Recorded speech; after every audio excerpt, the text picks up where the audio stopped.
Good evening. This meeting of the Kern County Planning Commission is called to order. Members of the audience, there are copies of the agenda that we'll be referring to on the back table. Let's start with roll call. Clerk, please call the roll. Commissioner Ashley. Here. Commissioner Dunbar. Here. Commissioner Nance. Here. Commissioner Oliver. Here. Commissioner Skidmore. Mr. Murphy. Here. Mr. Van Wyk. Here. Ms. Simon. Here. Thank you. Commissioner member announcements or reports. Would any commissioner or staff member like to make an announcement or a report? Seeing none, we'll move to the approval of the minutes. I'll make a motion to approve. Second. Okay, all in favor, say aye. Aye. It's approved. Items withdrawn or requests for continuance. Do we have any, Mr. Murphy? Mr. Chairman, we do not have any this evening.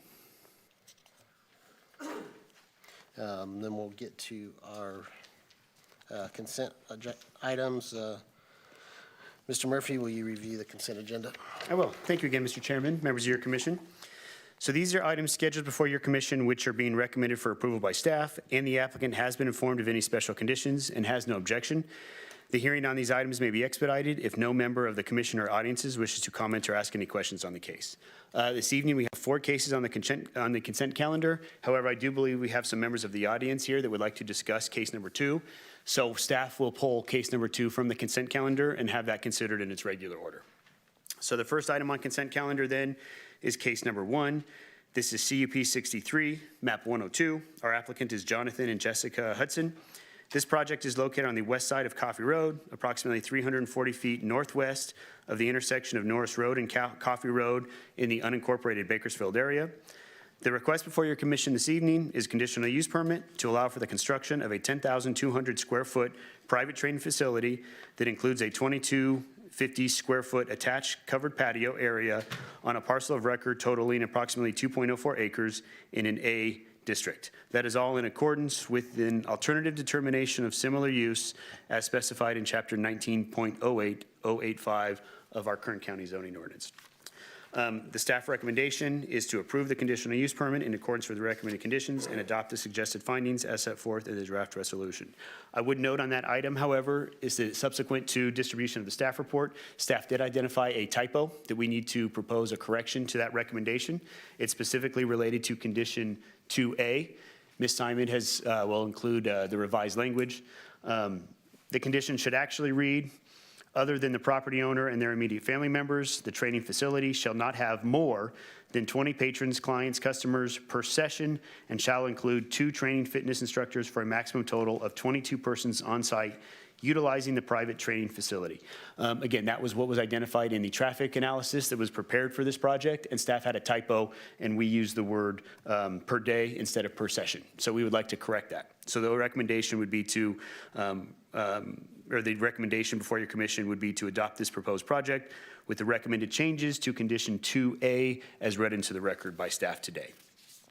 The next item on consent then would be case number. Mr. Murphy, is that they're changing it from per day to per session? Correct. Okay, yes. Thank you. The next item on consent is case number 3. This is CUP number 45, map 15624. Our applicant is Roman Miranda. This project is located at 216 Pico Street. That's north of Pico Street in the Taft area. The request before your commission is a conditional use permit that will allow a 37-year-old manufactured home exceeding the maximum 30-year requirement and not meeting the architectural standards on an approximately 4,753 square foot parcel in an R2 zone district. The staff recommendation is to approve the conditional use permit in accordance with the recommended conditions and adopt the suggested findings as set forth in the attached draft resolution. And our final item on consent this evening would be case number 4. This is CUP 25, map 6417, zone variance number 17, map 6417. Our applicant is Russ McKee. This project is located on the east side of Gerald Street at 165 Gerald Street in the Bodfish area. The request is a conditional use permit to allow the placement of 2 cargo containers on a single parcel of record totaling approximately 27,000 square feet in an E1/2 RS MH district. The project also includes a zone variance to allow the placement of those cargo containers closer to the front property line than the existing principal dwelling. The staff recommendation is to approve conditional use permit in accordance with recommended conditions of approval, and then approve the zone variance in accordance with the recommended conditions of approval, and adopt the suggested findings as set forth in the attached draft resolution. That completes the reading of the consent calendar this evening. Thank you. Is there any member of the audience that would like to speak on any of these items? If you do, they'll be removed. As said before, we're going to go ahead and remove item number 2. And is there any member of the commission that wishes to remove any of these items from the consent agenda to be heard in the regular order? Seeing none, I'll entertain a motion from the commission to for items 1, 3, and 4.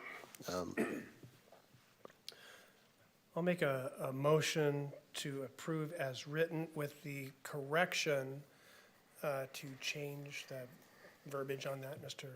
Murphy. I'll second. Okay, please vote on the screen.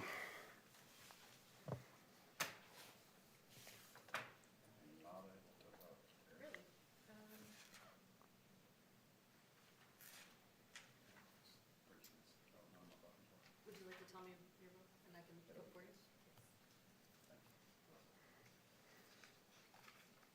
Four ayes, 1 absent, motion carries. Mr. Murphy, is there any right to appeal?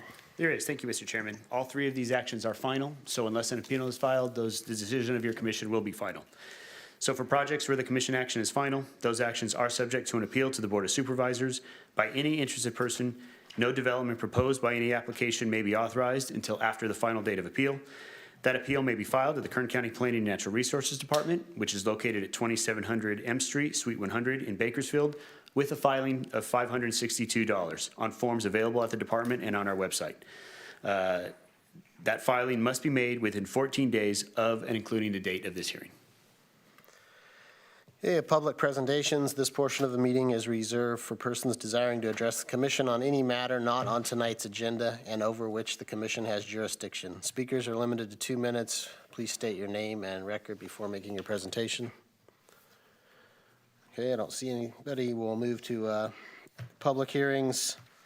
So we will hear tonight case number 2. Is the applicant or representative present? They are, Mr. Chairman. And then I'll turn it over to you, Mr. Murphy. Thank you, Mr. Chairman, members of the commission. We have Ms. Anjanette Simon. She is the division chief, and she will be providing a presentation on that item to this evening. Thank you, Mr. Murphy. Good evening, commissioners and Chairman Dunbar. Tonight we have tract map 7441 that is being pulled. I haven't been prepared for a complete presentation, so I'm going to do a summary and discuss a little bit of what we are understanding that is a concern for the members in the audience. So this is tentative tract number 7441. The applicant is Global Investments in Development by Robert E. Smith. The project site is 18.2 acres, and it is located in the Rosamond area, just south of Rosamond Boulevard at 30th Street West and Orange Street. The site is, the site's designation is 5.2, 5.3, and 2.5, which is consistent with the existing zoning on site. The existing zoning is A1 MH with R2 H, R2 FPSH, and R1 FPSH in suspense. The R1, just for a reminder of what it means, is low-density residential. R2 is medium-density residential. H is airport approaching height combining district, and the FPS is floodplain secondary combining district. The site all of these zones are in suspense, which basically means that it was approved and it will be made final when a tract map or a parcel map or a land division is made final. This project went through a preliminary review, and we went to a subcommittee review committee meeting, which means that many of the agencies and departments looked at the conditions and agreed upon them with the applicant. Of those are the road improvements, which include type A subdivision improvements along 30th Street West, Orange Street, and on both of those streets, including dedications of 55 feet from the center line for 30th Street West and 45th Street for Orange Street. Specifically, what we understand the concerns are tonight is that there may be flooding in the area when it rains.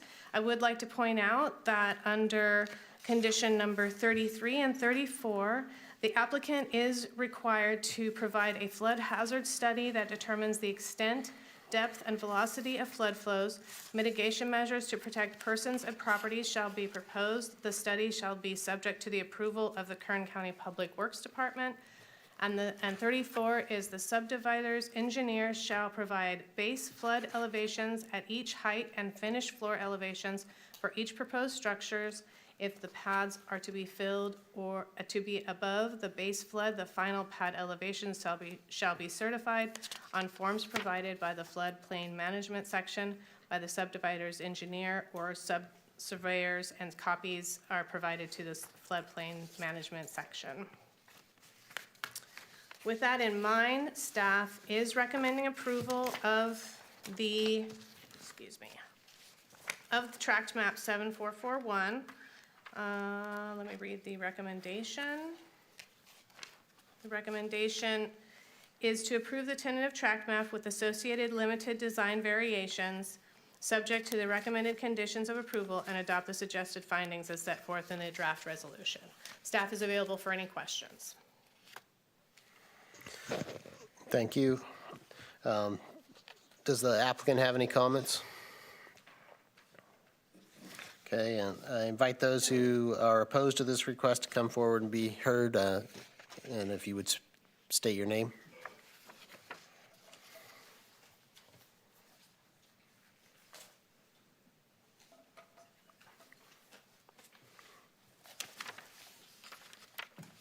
Good afternoon, my name is Gene Melchers, and I own property on Locust, just east of the existing project. And my concern is flooding. Excess water is gonna come down the street, and we're gonna be gathering water off Roseman Boulevard for about a mile. It's gonna come all down that street, down that curb and gutter, and then it's gonna flood over the top of the road, and it's gonna flood onto Locust Street, because that's the low point. Now, we already have a flooding problem in the winter when it rains, because the planning department did not do a good job when they built the Locust, or when they built Rite Aid. All that water ends at the curb and gutter and floods right down Locust Street onto our dirt project, onto our dirt in front of our houses, and creates a huge mess.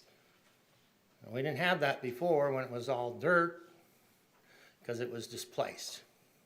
But now it's paving, and you know paving does not absorb water, so it all gathers, and it comes right around that corner, and they did not take any into account for where that water was gonna go.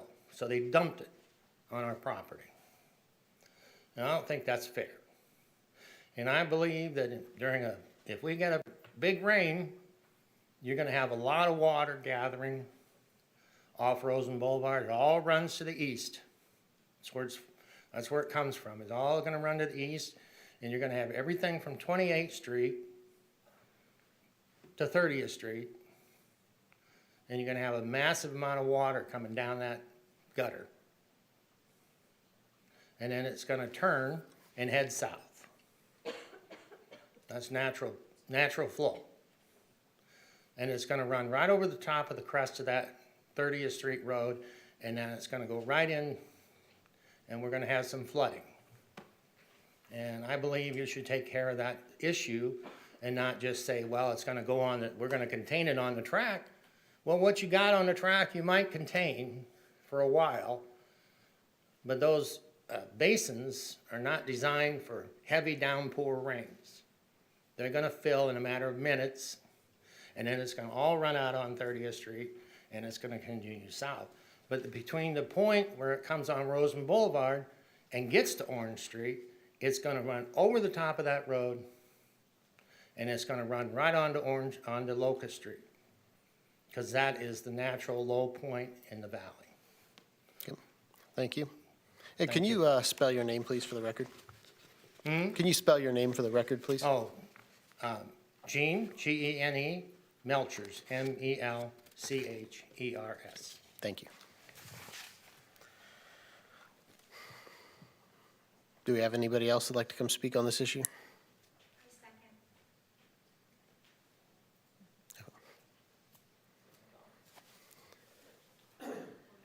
Mr. Murphy, I don't know if you can clarify kind of what obviously, planning and other departments are involved in the county in these type of issues with drainage and. Mr. Chairman, members of the commission, I'd be happy to. So anytime we have a proposed tract, the first thing we do is once we review the map and get a determination on how many lots and make sure it's consistent with our ordinances in terms of land use, density, size, things along those lines, it is submitted to all the other departments for their review and comment. What happens is each of the departments then review the proposed tract.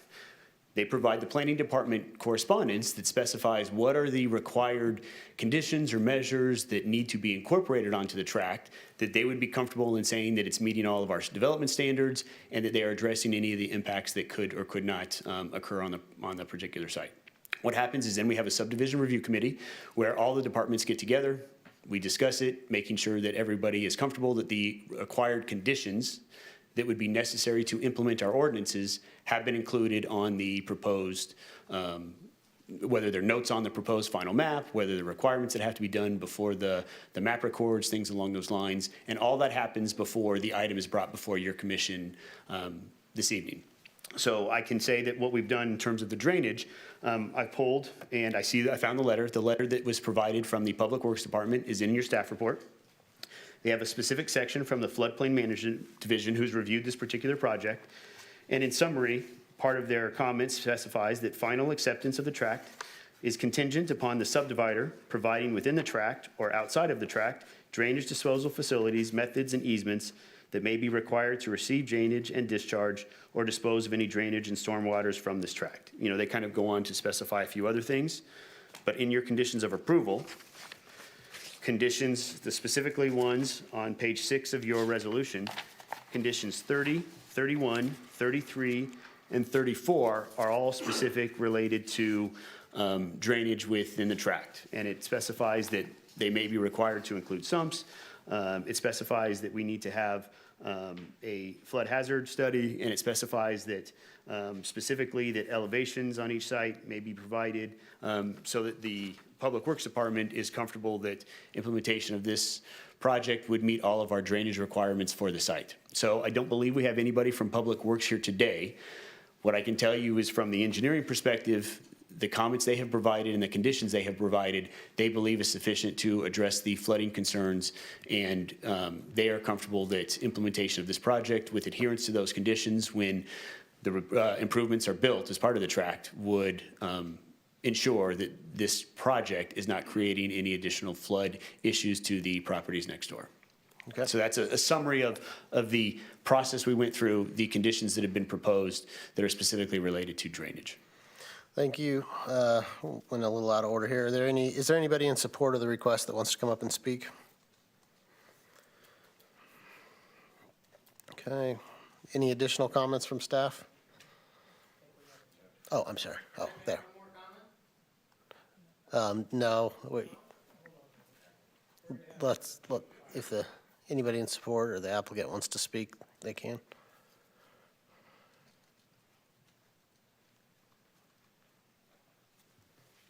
Hello. Hi, can you state and spell your name, please? Hi, Cindy Parra, CindyParra. And I just wanted to speak in support for GID. A drainage study was done for the property by McIntosh and Associates, and all the drainage from the property is going to be contained on the sump that is on the site. And the property owner agrees to all the stipulations that are in the conditions of approval to move forward with the project. Okay, thank you.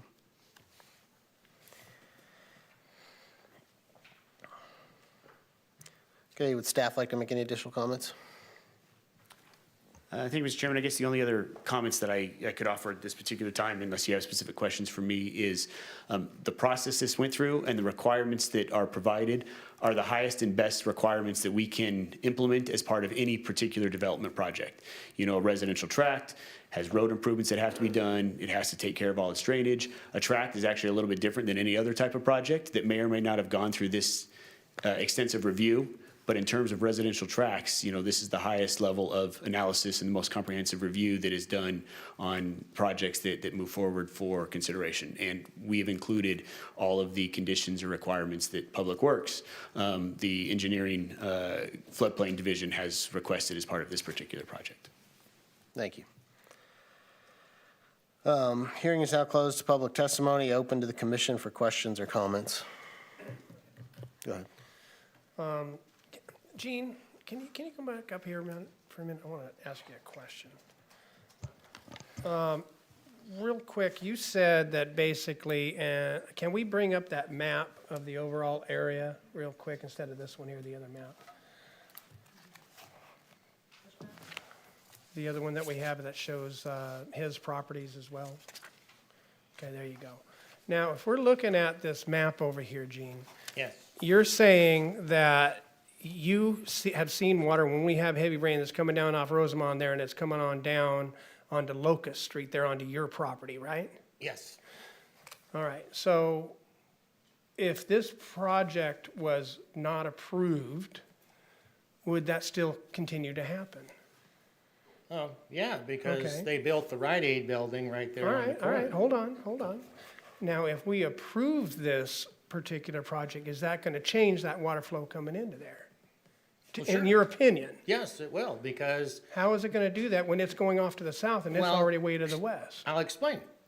When you put curb and gutter in, you have a natural channel for that water to go. It can't go anywhere else. Right now, there's no curb and gutter. Yeah. So So I it just want to can- make sure we're addressing some of your Right, concerns as well. so you don't have any curb and gutter on that. So it can go in the field, or it could go someplace else. But once you put curb and gutter in there, and you put asphalt down, not only does the water have a channel to go in, it picks up speed, because it's a hard surface, and it can go a lot faster. Okay. Now, it can't go anywhere else. And when it builds up, and I don't know if you're familiar with Rosamond when it rains, I am. but everything I'm a real estate on guy. Rosamond Boulevard is full of water. I mean, full, to the top. And when you get a heavy rain, which we don't get a lot, I admit it, you know, it doesn't rain heavy in the desert every year, but it rains heavy sometimes.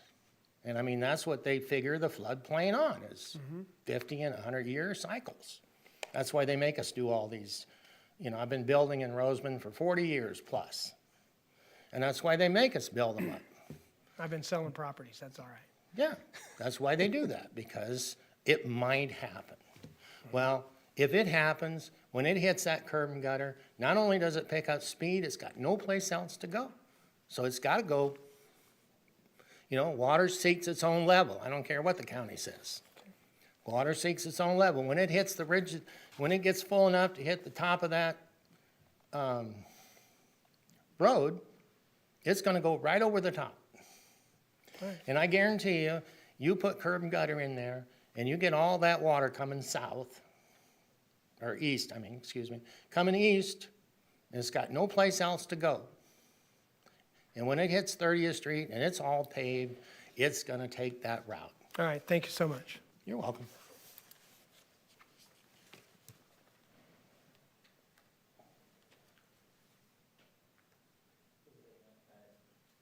So, Okay. so through the chair, Mr. Murphy, so if I'm understanding correctly, what was talked about with like the sump and things, so typically, if I understand residential tracts, you have like a drainage inlet, right? You have openings in the curb that the water is designed to go into, and then that's gonna then collect and go into the sump area, is that correct? Commissioner Nance to the chair. Not in all cases.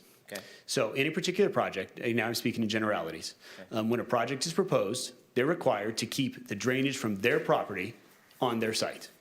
They are not required, and there is no project that we could ever do that says, I'm developing parcel A, and I have to fix everything that's flooding from parcels 6, 7, 8, whatever that's around it.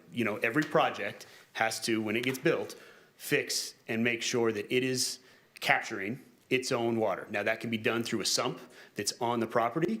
That could be done through, if we have a system in place to where it can go in the road, and then a drainage to where it's some sort of sewer or things along those lines. It could even be a sump that's off-site, that the water and how the tract has been graded and designed, it flows into this particular area.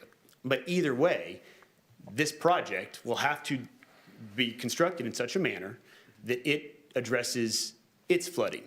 Now, Roseman in general, and as you can see, if we have the zoning map on there again, a lot of properties have the FPS overlay on it, meaning it is subject to flooding, and there's sheet flooding that happens in this Roseman area, and there's a lot of times that may or may not happen just based on when things rain and natural causes. When we go through and look at projects and we have proposals, the nexus is how can it address its particular site, not how is this project going to fix everything that may or may not be happening around it. So the best I can offer you, and again, I am not a floodplain engineer, but the comments that we provided that have been received from our floodplain division have indicated they believe that with the appropriate conditions that they've implemented, the project will capture its flow of drainage that may or may not try to leave the site. But Yeah, again, no, it's and- not designed to stop anything that may or may not currently be happening. Yeah, gotcha. Well, that's kind of what I was alluding to. So if it's containing its own flooding in that area, then that's actually helping what Mr. Melcher's concerned about. Because you're not getting water that would normally be flowing off that area into his area. If it's self-contained, it's actually an improvement on that situation, is what it sounds like to me. In general, I would agree with you in terms of it is part of a fix of a bigger issue when it comes to that. Now, clearly, if you are in areas that are prone to flooding, I'm not going to stand here and say that a drainage sump will never overflow or anything along those lines. There are 1% chance flood hazard areas and things along those lines. But in short, yes, I don't see how, this project will help capture its site's runoff when it comes forward. Perfect, thank you.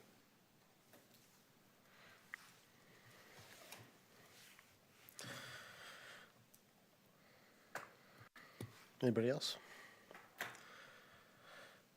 Okay, I'll go ahead and call for a motion.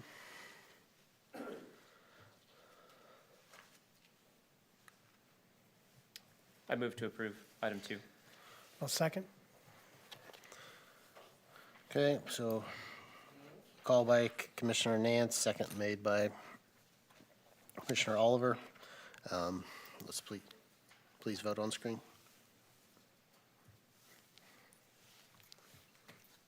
4 ayes, 1 absent, the motion carries.